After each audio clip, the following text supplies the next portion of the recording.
Did you get it? Yeah.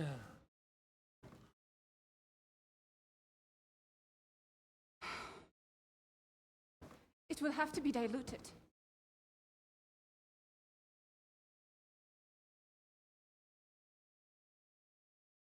His fever is getting worse.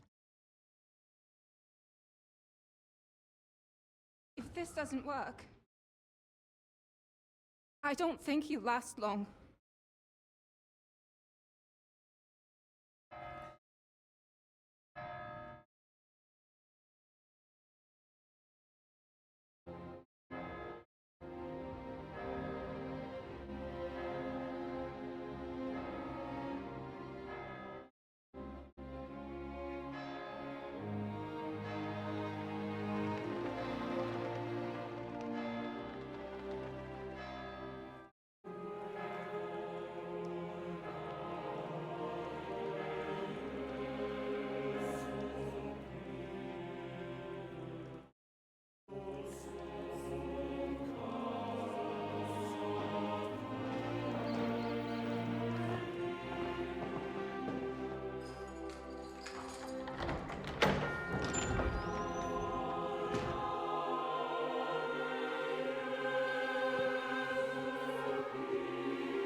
You all to be vigilant. These days we have all sorts of vagabonds, drifters, outlaws and bandits roaming the country. And we have one of those vermin here today. A fella called Hans.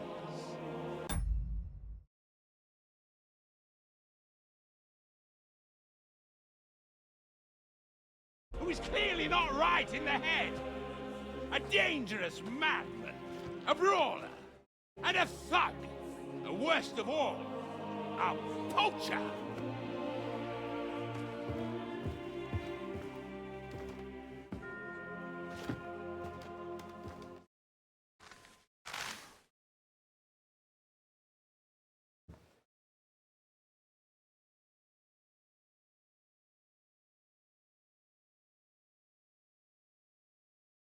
And so, for the damages he caused to our dear Lord Otto von Bergow, he is sentenced to be hanged by the neck until dead!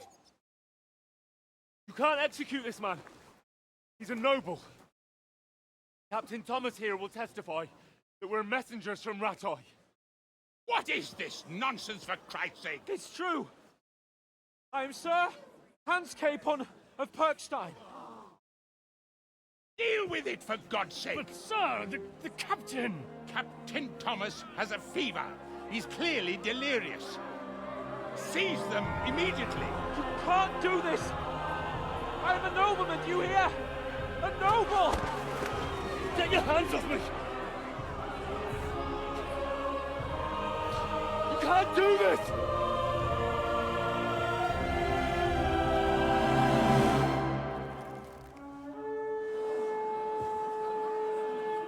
Open the gates!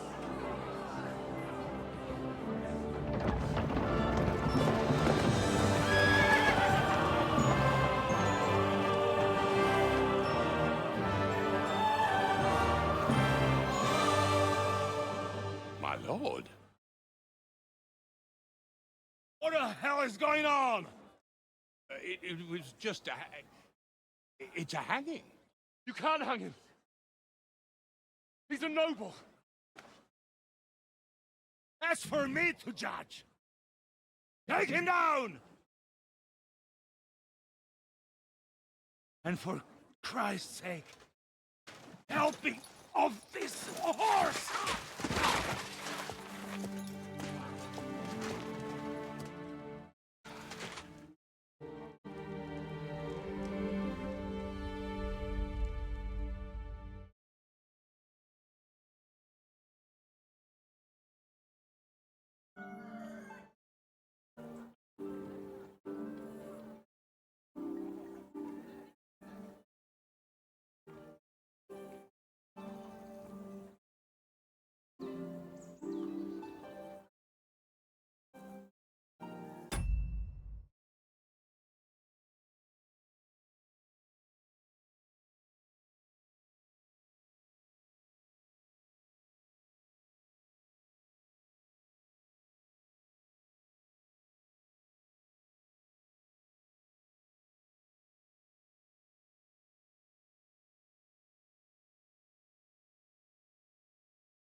You may enter. His lordship is expecting you.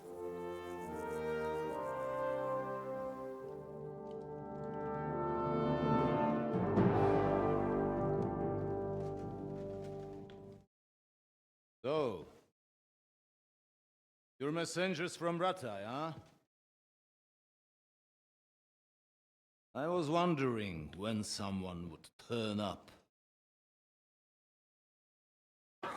All right, then.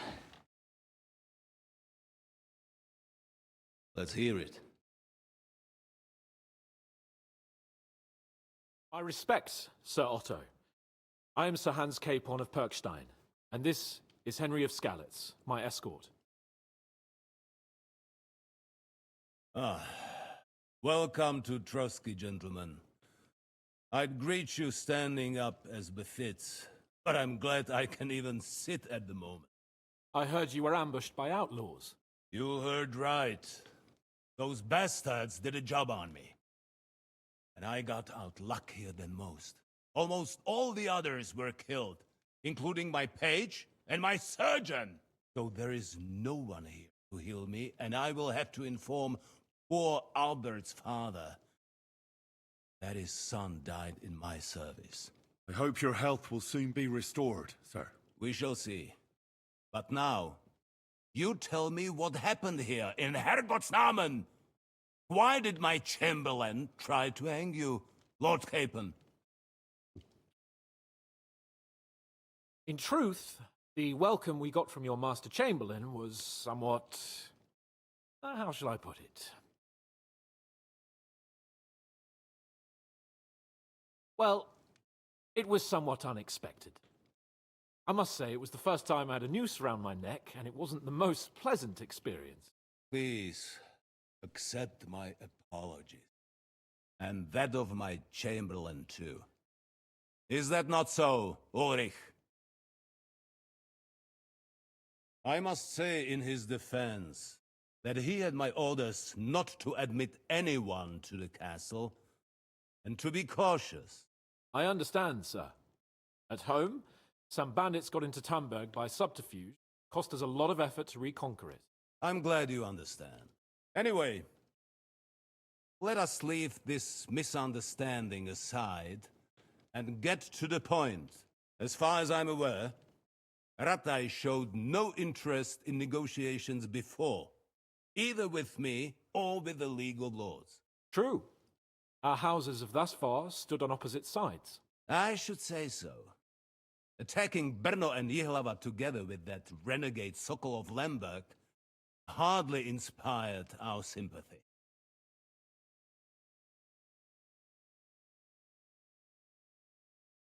But let us leave that aside. Tell me, what does Sir Hanush have on his mind? I am all ears. Unfortunately, during the ambush, we lost the letter we were carrying, so you'll have to make do with my word of mouth. All right. Go ahead and speak.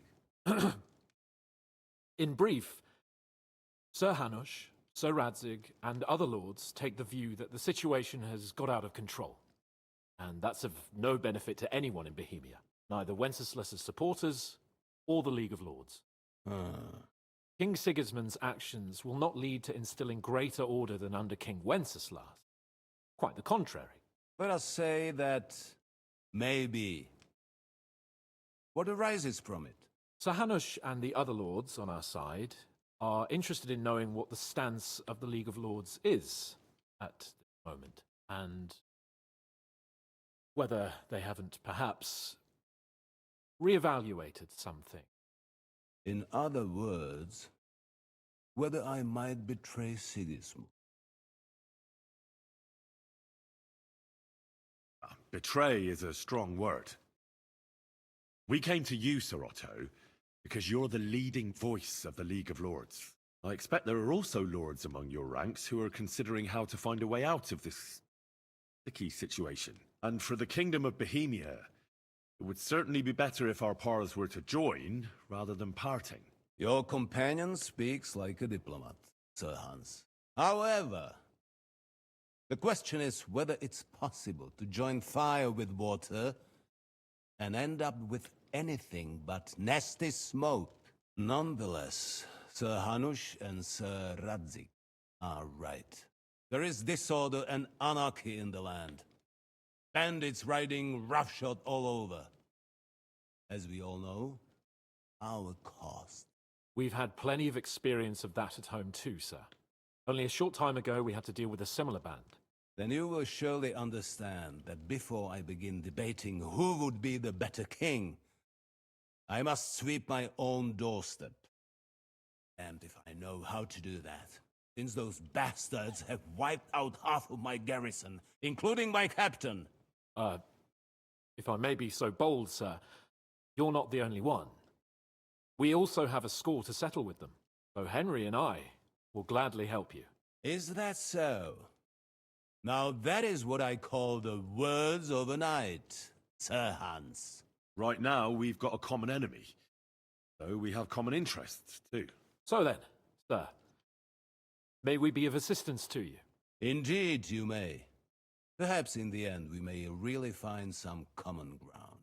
I need to muster sufficient reserves to deal with those outlaws once and for all.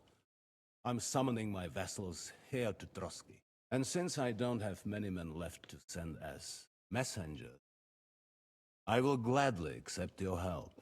Just say the word, sir. Where should we go? You'll go to Nebakov, a small castle, or rather a fortress among the cliffs. The yeoman there, Jaromir Nebak, is an old hardhat and may not be very willing to fulfill his obligations. It would be useful if an eloquent noble like yourself visited him to explain him clearly why I need his whole garrison.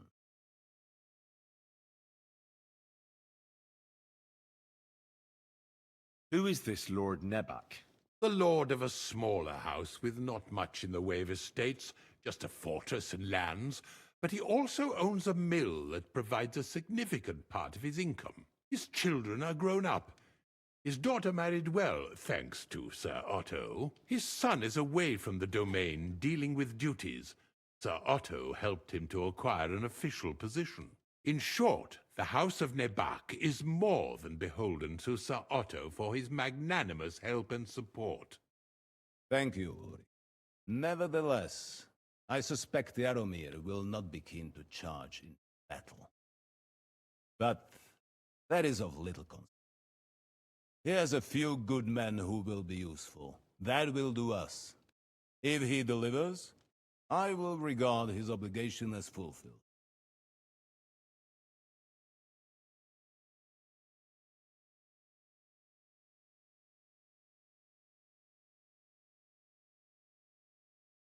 Is the route safe? As I said, the fortress is in the wilderness amongst the cliffs. There are many places where outlaws may be hiding, so watch out. Don't worry, sir. I have Henry here by my side for such situations. What should we do? His house has always been loyal to mine, and it has always been more than worth their while. So tell him that I would like it to remain so. I do not expect any great obstacles, but it would be wise to show Sir Jaromir respect by sending him someone of status. He will take his time over being persuaded, and then concur, as he always has done. I'll get to him somehow, sir. I expect nothing less from you. We'll take care of it, sir. Count on us. All right. We'll head out as soon as possible. Let's not delay our diplomatic mission unnecessarily. Very well. I think that is all for now. The Chamberlain will show you where you can put your heads down, and he will supply you with horses. And once we have resolved this little digression, we shall talk about your own mission. Thank you, sir. May I ask something, Sir Otto? Oh. Ask away, young man. When you were ambushed, did you see those bandits? Would you recognize any of them? Henry, don't start with that again. Why do you ask? The thing is, when we were ambushed, I believe I saw among them one of the men we ran up against at home. Oh. What did he look like? Do you know his name? He's called István Toth, a Hungarian noble. He wears black armor. Stocky fella, around 40. I've already told you that's nonsense. How would he be here? You only saw him from a distance, from behind. You're imagining it. And why does this Toth interest you? He was the leader of a band that made trouble for us in Sasau. He has something that belongs to me. Interesting. Interesting. But I must disappoint you. I saw no one of that description. Thank you, sir. I'm sorry. I had to ask. I understand. And now I shall entrust you to the care of Uri here. And I shall look forward to the good tidings you bring me from Nebakov. Go with God, gentlemen. Thank you for everything, sir. The Lord be with you. There will be time enough yet for social niceties. Now there are more practical matters to deal with. Sir Otto has generously agreed to accommodate Lord Capon in one of his chambers. And you, Henry, shall also be accommodated, as befits your station. There, your, equipment shall also be returned to you, and you will find your horse in the stable. Nevertheless, his lordship takes the view that, as a noble's escort, you should have a befitting mount, and therefore he has kindly decided that you may take one of our horses, if you so wish. Gentlemen, follow me.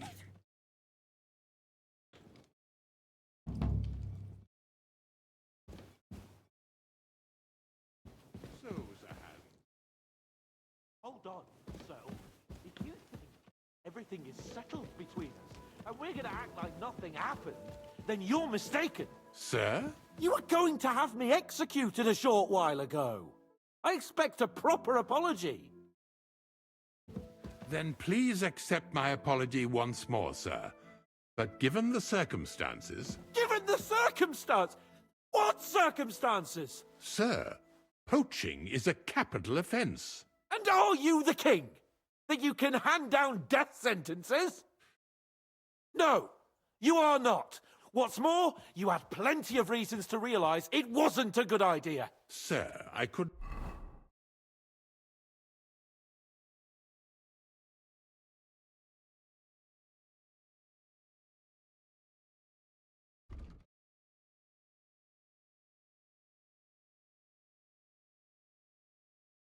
not have realized that. You couldn't have realized! Yes, you could, but then you wouldn't have been able to play the Lord and stage private executions. Sir, once more, I apologize. And now, please allow me to show you to your quarters. I wouldn't dream of inconveniencing you. I'll find my quarters by myself. Henry, once you're done with that annoying fool, get your horse and we'll meet at the gate. Well, it seems Lord Capon will not be requiring my services anymore today.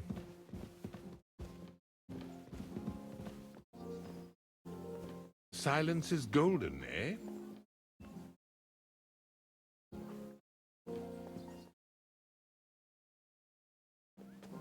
Nevertheless, welcome to Trusky, the finest and biggest castle you shall ever see. Rumor has it that the castle was built on the jaws of hell, and that we're sometimes plagued by demons here. But don't believe a word of it. It's just idle talk to excuse the servants' laziness and incompetence. It's demanding enough keeping everything here running smoothly without any of that. It requires a man of exceptional qualities and talents. By the way, this place is a maze for strangers. It's very easy to get lost.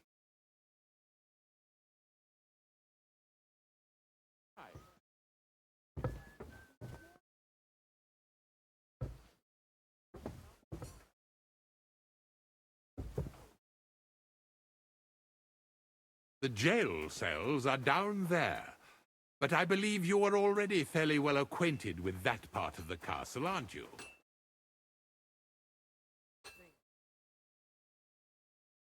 I can understand you are overwhelmed by the magnificence around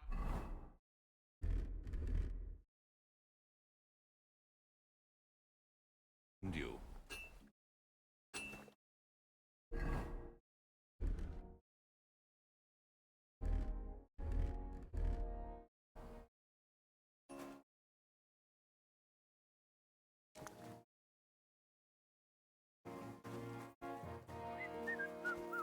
Here it is. You'll find a bed inside, opposite the door, and a chest where we put your belongings. You'll find some new clothing there, a little gift from our gracious lord, to ensure you're not mistaken for a beggar again. Once you're settled in and properly dressed, stop by the stables. They're beyond the gate, down the path. Ask for Kabat. He was supposed to prepare a horse and tack for you. Or tell him you'll keep your own if you insist. Then he'll give you proper tack at least, so you don't disgrace us. Christ, what now? Thanks. I'm grateful. As you should be. So, you and I are finished, and I can finally attend to some proper work, so this castle doesn't fall on our heads.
Here, Mutt.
keep the peace, and we won't have any problems.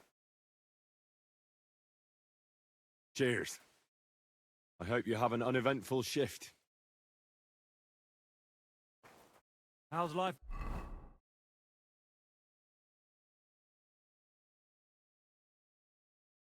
Treating you?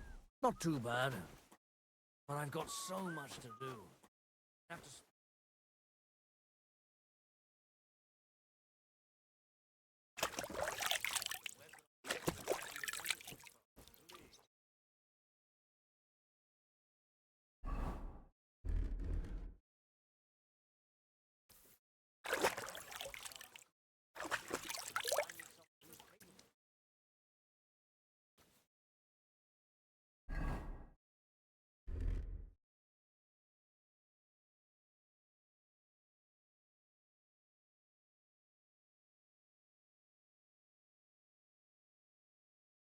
Greetings. What brings you here so early in the morning?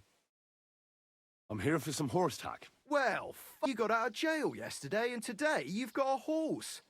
Fuck, I wouldn't mind having your kind of luck, but you're fucking things up for me and making a mess. And I don't want to get a whipping on your account. I've got the tack ready, but I've been ordered to show you our herring first. You can take him, they said. So kindly take a look at him in the stable here and tell me if you want him or not. Yeah.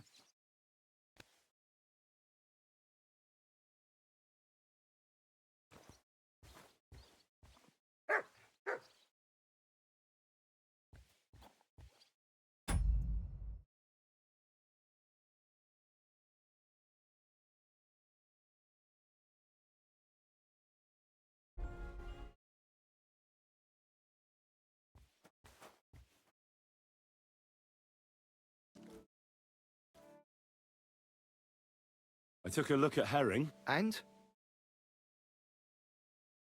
I'll take him. Good. He ain't the fastest, but he'll work his little heart out, and he'll keep going for fucking ages. And he's a well-behaved, smart animal as well. An honest stock, too. From the Sameen stud farm. Not one of them stolen nags that's seen around these parts. I've heard that wind is blowing from them dodgy nomads. There are nomads around here. Aye. I hear their camp is somewhere in the rocks by Rock Tower Pond. They've got horses there. God knows how they came by them. Oh, useful to know. So I can avoid such places. Well, let's not forget about your horse. He's there in the stables, so go and get him. You do know how to ride, don't you?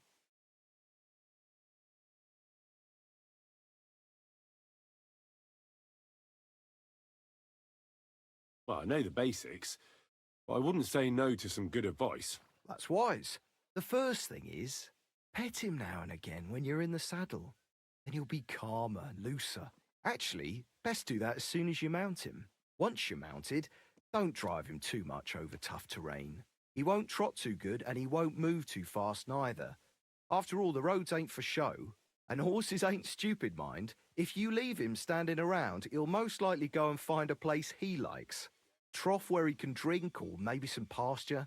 So don't be surprised if you leave him alone and then can't find him afterwards. All right. I'll bear that in mind. And of course, the horse needs good kit, no more than yourself. Saddle, bridle, horseshoes. I've prepared some decent tack for you, so I don't get my arse whipped for not treating his lordship's honoured guest right. Mistakes don't go unpunished here. You can tack him up yourself, right? Sure. Thanks. Farewell. Praise the Lord.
I have for you.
went past your garden the other day. Told of your...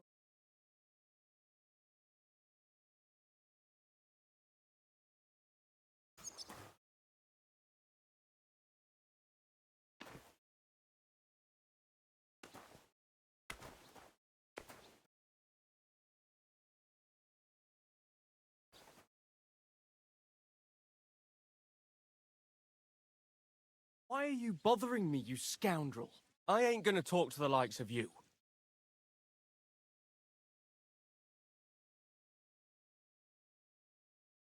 I apologize.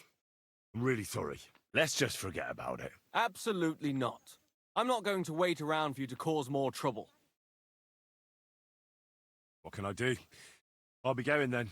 That's right. Get out of here, you blackguard!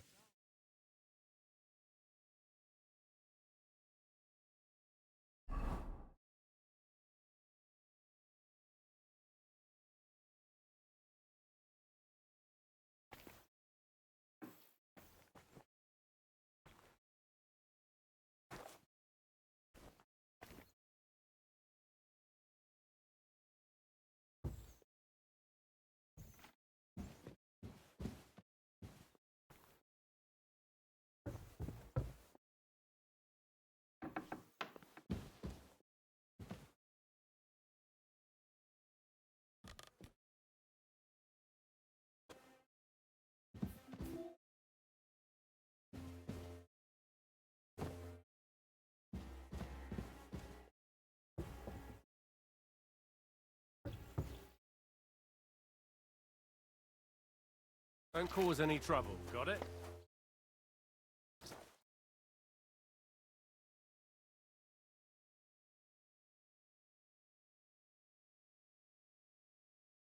Will it be?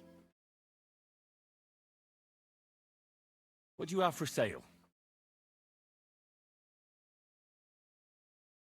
Ugh, never mind then. Farewell.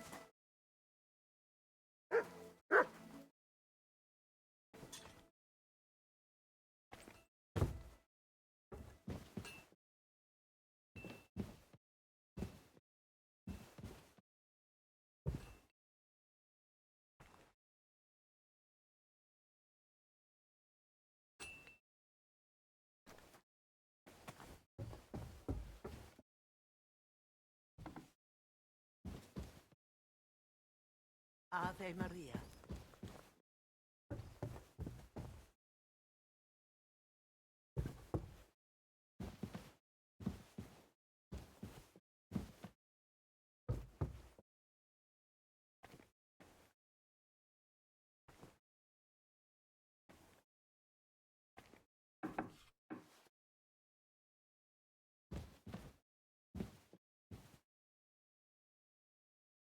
I heard some interesting books from Prague have arrived at the castle. There's one I'd like to borrow.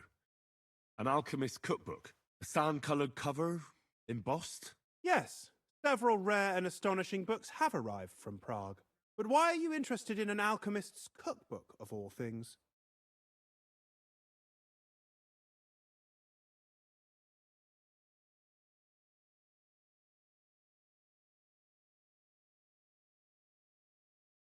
I've heard there are some interesting ideas in it. Every alchemist is in dogged pursuit of wisdom, especially those from Prague. Perhaps you know more about that book than I do. Well, I'll have to disappoint you. Lord Nickvard Libak helped me sort the new books at the time, and the one you're looking for caught his attention. He left with it before I could even discover what it's about. All I remember is the author's initials, B.B. I'm fairly benevolent when it comes to lending books, and I appreciate Nickvard's help, but he's had it borrowed for an excessive amount of time now. I'd like to ask him to return it, but he's been avoiding me. Why would Nickvard suddenly be avoiding you? I have a sneaking suspicion. It seems Nickvard lost the book. I've warned him repeatedly not to carry borrowed books around with him, but to leave them in his chamber and read them there. But Nickvard is old and stubborn, and this is how things turn out.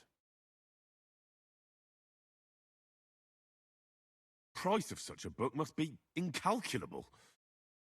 People like Nickvard are too dumb to understand. But I digress. As I said, Nickvard is intentionally avoiding me. But I've made headway. I've managed to find 3 people who've spoken to him recently. Bertha, the cook, Regina, the maid, and Hirsch, the hand.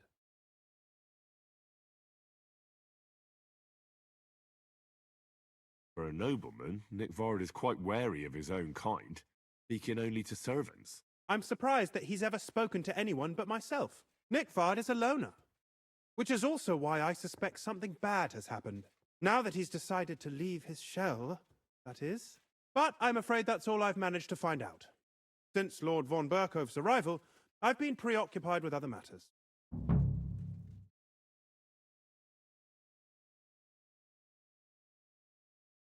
I'll help you. I'll ask all 3, see if they lead me to Nickvard. Many thanks. If you aren't sure what to do, stop by and we'll discuss what you found out. Before I go, can you tell me where I can find those people in the castle? Who, exactly? You said Nickvard is avoiding you. Where at the castle does he live? Are there any places he frequents? Nickvard lives like a hermit here at Trotsky. Like a ghost. His chambers are in the Crone's Tower. But God knows if he's ever slept there. He took his meals down in the Crone's kitchen. Lately, I've often seen him talking to Regina in the Knight's Hall, in the Maiden, or looking out the hall window. I caught sight of him a few times with Hirsch at the transport yard below the castle. So I just have to hope I run into him somewhere. Nickvard always just shows up. I've rarely ever found him on my own. I'm not surprised you can't find him anywhere, since I've been trying myself.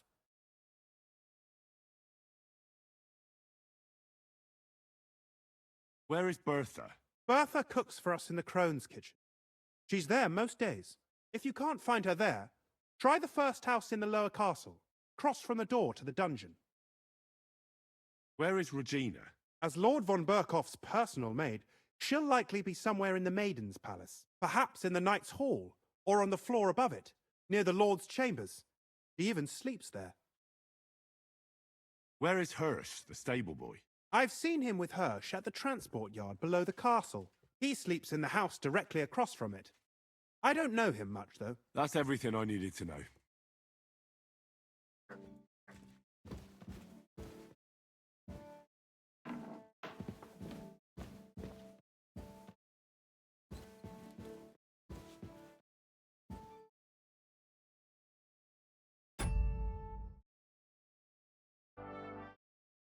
For another one soon. I reckon he must be feeling better. Did he say where he was headed? I can't say. I promised Lord Libac his secret is safe with me, as well as his phial of medicine.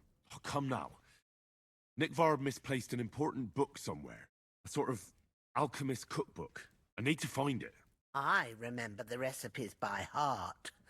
And Lord Libac's secret is certainly worth more than any book.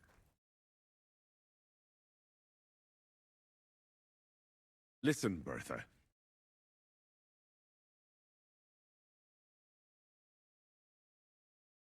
Do you realize your stubbornness is making everything more difficult? Nickvard borrows a mysterious book, suddenly he stops talking to the scribe and falls ill. And when the only person who wants to get to the bottom of it comes to you, you keep mum. You don't want to have Nickvard on your conscience, do you? I suppose you're right. I reckon Lord Libac would forgive me if he knew I was only trying to help him, right? I'm sure he would. Well, it's a common potion for a bellyache. Just better tasting. It helps your meals go down easier and come out slower the other end. In that regard, Lord Libac had, well, how to say it? Everything came out much too quickly. Nickvard didn't have time to run down the stairs, eh? It was in the privy down below the Crone, by the training ground below the guardhouse. I helped him clean his hose and made him the medicine, and I promised that I wouldn't say anything. Lord Libac is quite particular about the impression he makes on the young maids, you know. He didn't want this little episode to put them off. That's why he didn't use the privy near the maids' quarters.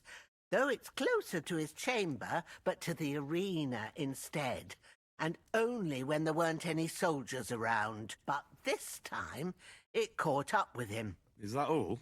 What else is there to say? That the entire time he looked as if he'd done the worst thing in the world. It happens to the best of us. And I told him as much then. I'm just surprised he never came back for another file. I must say, he did look as if the fate of the entire castle was suddenly on his shoulders. I don't know if this is going to do me any good. Well, you could have found a worse clue. Thanks anyway.